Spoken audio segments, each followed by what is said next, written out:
so we are. And so we are. So I think Gregory mentioned that Betty Lou and Robert, who are our co-ministers, are out of town. They're blessing their grandchildren. And so I was asked to fill in as the speaker. So just sending them blessings.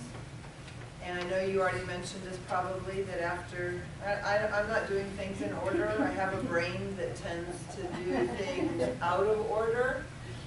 So I'm going to ask you all to hold on, because we're going to go for another ride. And I'm just really thankful that each one of us has made a commitment to show up in your life. Because when you show up in your life, you become a part of my life.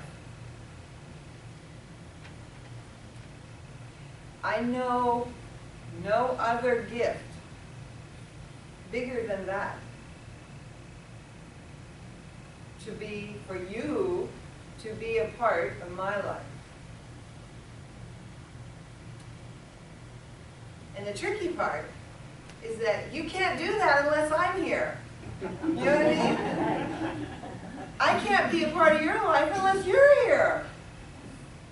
So isn't that an interesting connection? I don't know what that has to do with my topic. I really don't. That's what's really fun about standing up here. So actually, I'll try to follow a little bit of a script, so to speak. But you know what that means. So that was my way of saying thank you. Thank you for being here, and thanking you for showing up. And you know what? I have to really thank myself, as I hope each one of us does, for our own willingness and commitment to be in our life, no matter what the circumstances are. No matter what is happening around us, no matter what our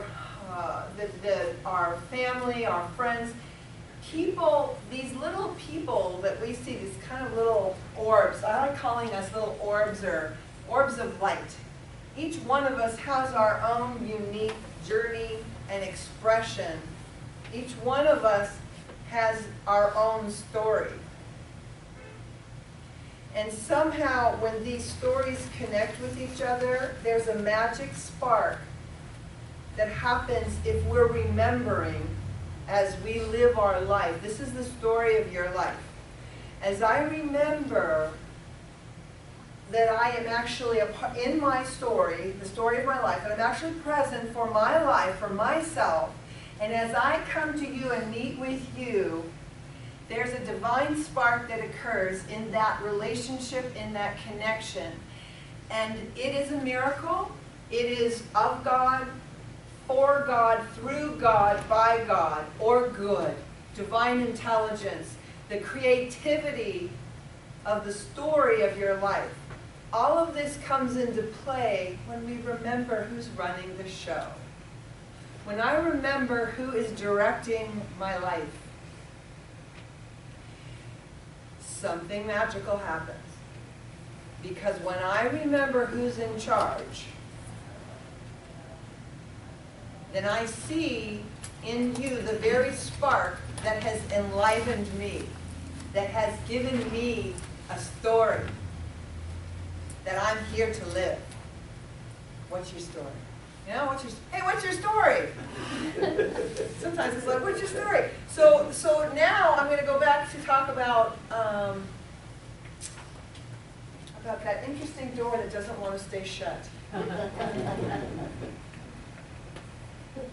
So here's another little example. And I actually do have a talk that I wrote, and it has some kind of sequencing. But like I told you, who knows what's going to appear in this next few minutes? Because part of what happens to me is I prepare and I have my talk and I have my ideas, and I ask to be given that spark to share, and I do the footwork and I show up.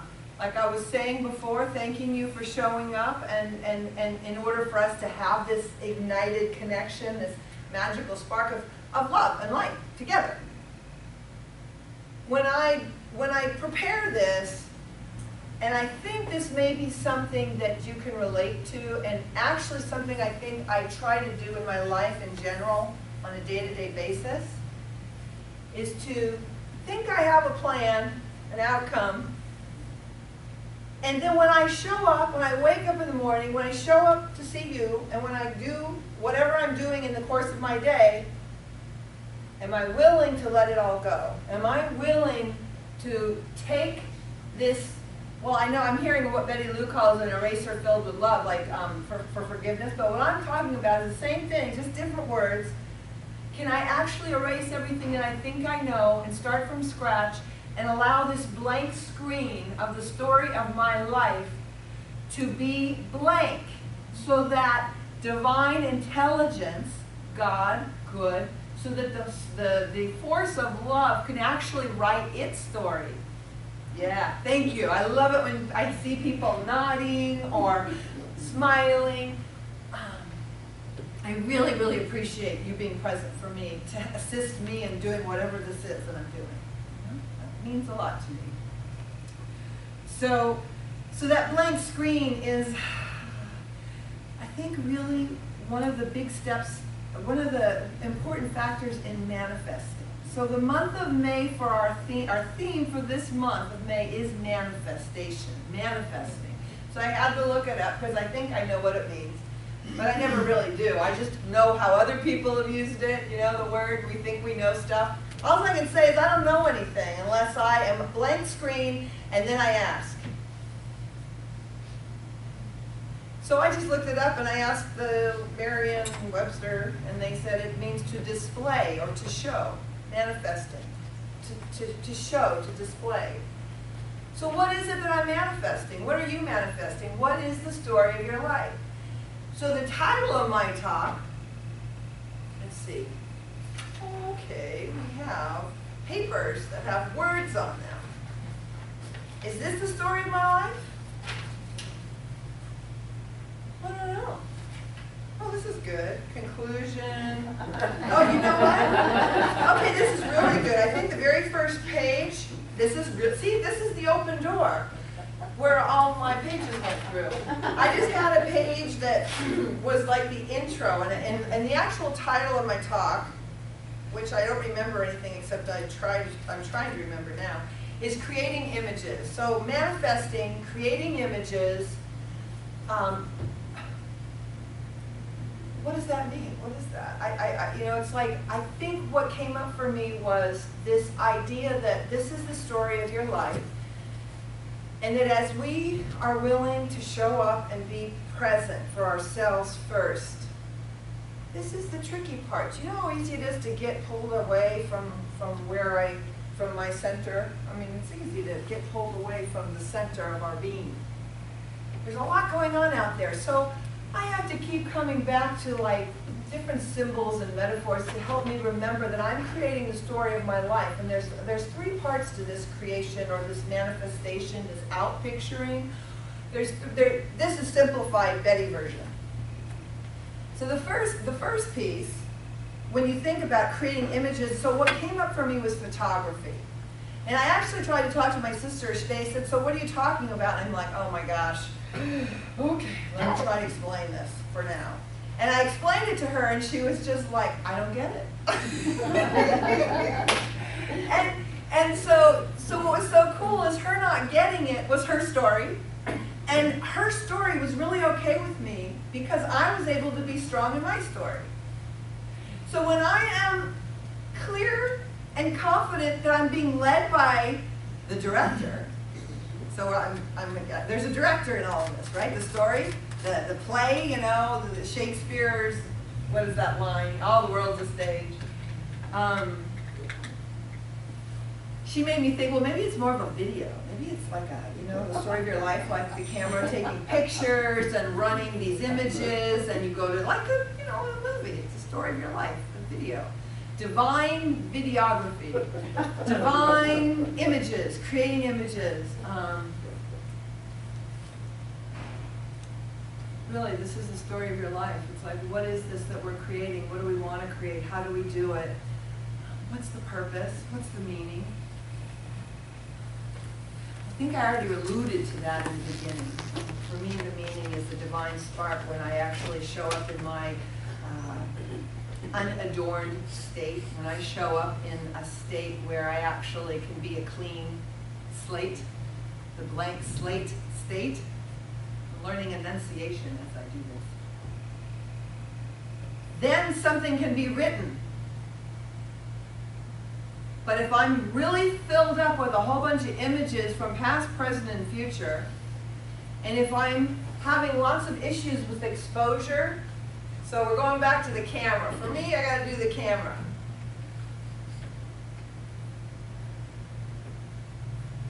The viewfinder. You know the camera? Okay, so who is looking through the camera?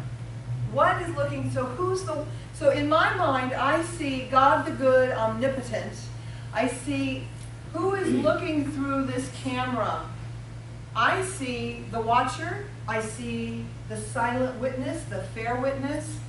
In my life, I ask that the watcher, that one that sees the whole picture, not just my little part, but the entire picture. I want that entity to see, to run my show, or to be the director of the story of my life. I want that entity, because you know what? That's the only space in my mind that I see where something or someone, God, thank you, I'm talking about you, and you, and you, and you, and you, that there is that one place where the watcher sees everything. It doesn't just see my story, it sees yours, and yours, and yours. It sees the story of our family and our friends. It sees the story in Baltimore. It sees the story in Nepal. It sees the stories everywhere that are being created by our own unique expression, by our own little orb of light. That's the one that I want to direct my story. Okay, so the first part of this is who's watching. Who's looking through your camera? Because guess what? You're the camera. So we got the watcher looking through the viewfinder. Having a relationship with that. Okay, so then the next piece is the camera or the video or whatever you want to use as the tool. So here's the next piece, the camera. I'm the camera, you're the we are little cameras, which is really sounds so crazy, doesn't it? But this is how I like to do stuff. This is what makes sense to me. This is how, that's why I kind of confuse people a lot. It's the symbolic representation helps me get a depth and get beyond the words. So like, for me, if I look at a camera and I'm thinking, okay, so really I'm the camera, aren't I like this? Isn't that a vehicle? Isn't that the tool? So I'm the vehicle that the one who is watching is looking through. Pretty cool, huh? Okay, so we've got one who sees. We have this camera and that camera and that camera. And each one of you has your own watcher looking through your viewfinder. For you, it's going to take on a different form or a different, you're going to have your own relationship with that silent witness, the one who is directing your life, your story, your camera, your video. But it all comes from the same source, but it's different for each one of us because we all have different cameras, different filters. We focus differently. We're directing, what are we putting our energy on? So this is how we create the story of our lives. We have something that's looking and watching. It's all-encompassing God, goodness, directing the show.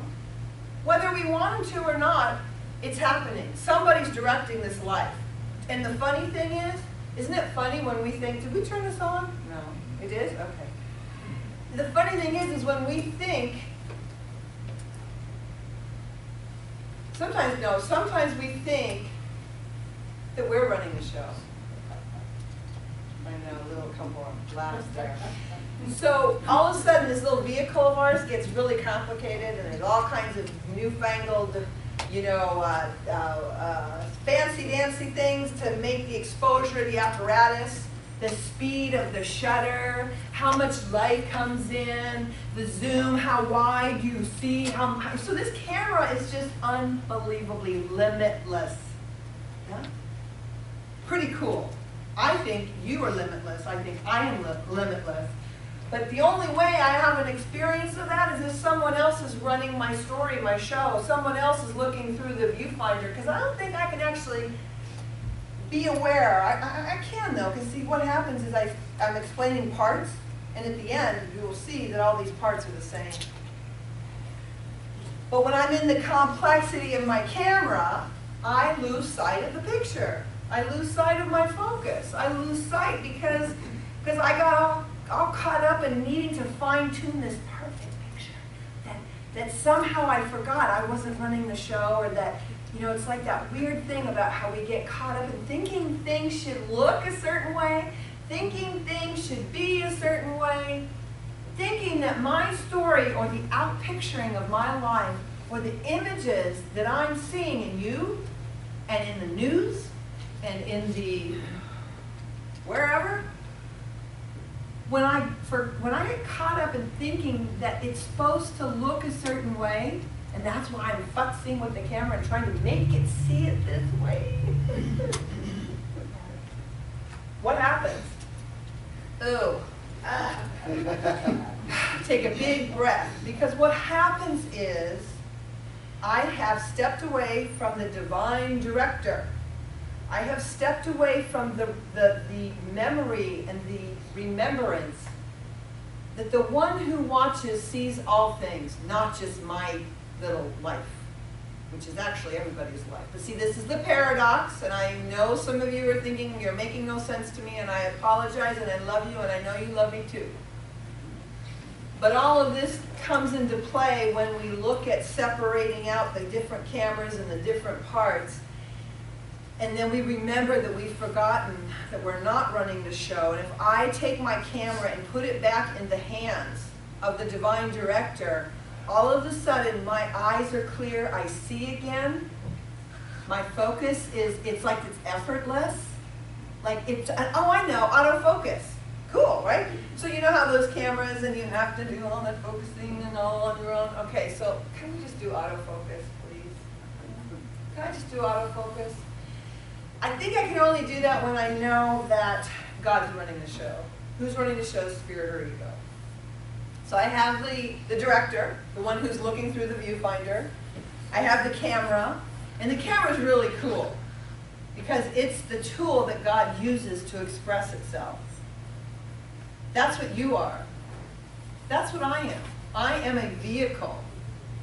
So these are all ways of talking about the same thing in different terminology.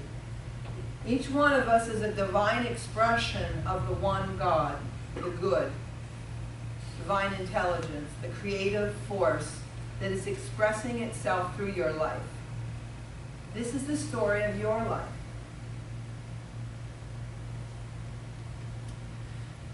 And the outcome. So you have the viewfinder, or you have the director, the one who watches, the overseer, love, trust, courage. And you have a camera that is giving itself up in service to the one who is watching.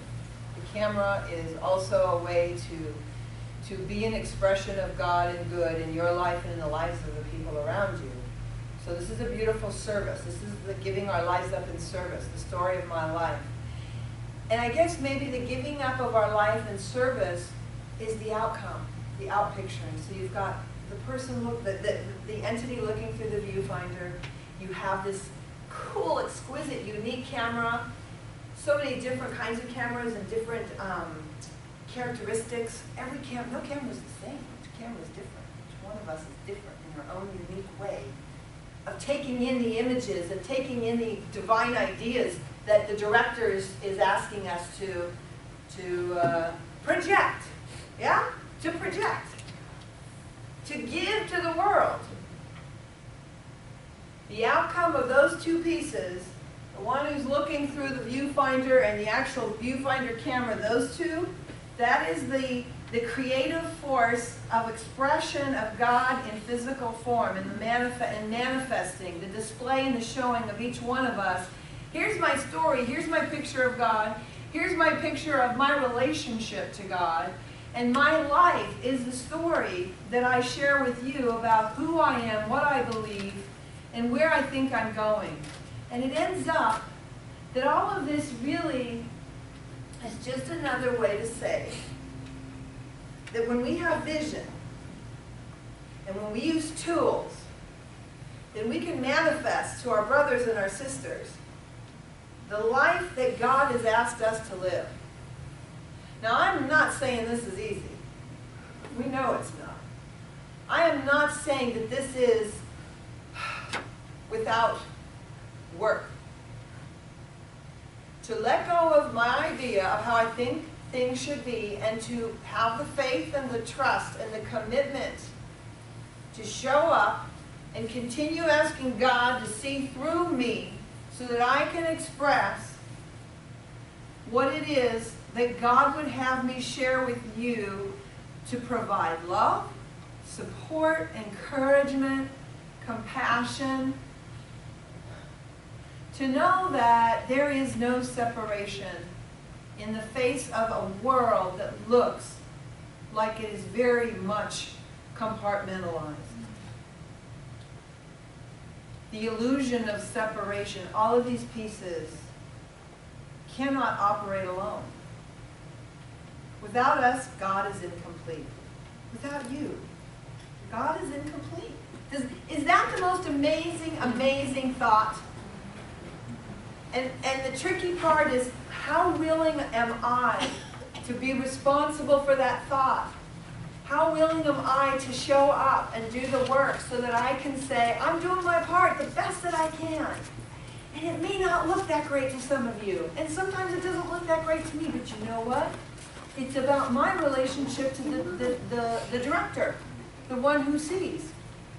When I know in my heart that I'm doing the best I can, the outcome, the life, the outpicturing, whatever it is that you're creating, it doesn't matter. Because what really matters, it isn't the image. It isn't what your life looks like. What matters is the divine spark of connection that happened when that director decided to look through the camera, to look through the lens that is you, and then the two of us, that joining, it kind of like sends out this amazing image of light, love. Now sometimes it may send out another image that isn't quite so fun. It's that image that has to do with being a human being. Hi, baby. Hello, little godlet. There's a beautiful camera right there, and you have expressed some beautiful creations. So see, we're doing it even when we don't know we're doing it. Like these beautiful kids that we have. And since he walked in, that means I have to wrap this up. So in closing, yay, I'm done. So, you know, we talked about having the director be the visionary. We talked about how we're individual tools or vehicles of that vision. We talked about how that is expressed in the world, how that's expressed as love in the world. And that's what we're doing here. And when we're conscious of all three of these parts, I kind of was thinking about the Trinity, you know, Father, Son, Holy Spirit. It's like these three parts come together and actually complete the entire picture of the story of your life. And that story cannot be written anywhere else. There's no other story like yours. There's no other story like mine. And I'm asking you to honor and respect your story in a way that no one else can. And when you do that, you're honoring and respecting my story. And somehow, we all happily go home together as one. That's just the truth. It's my truth, and I'm sticking to it. So there. Thank you.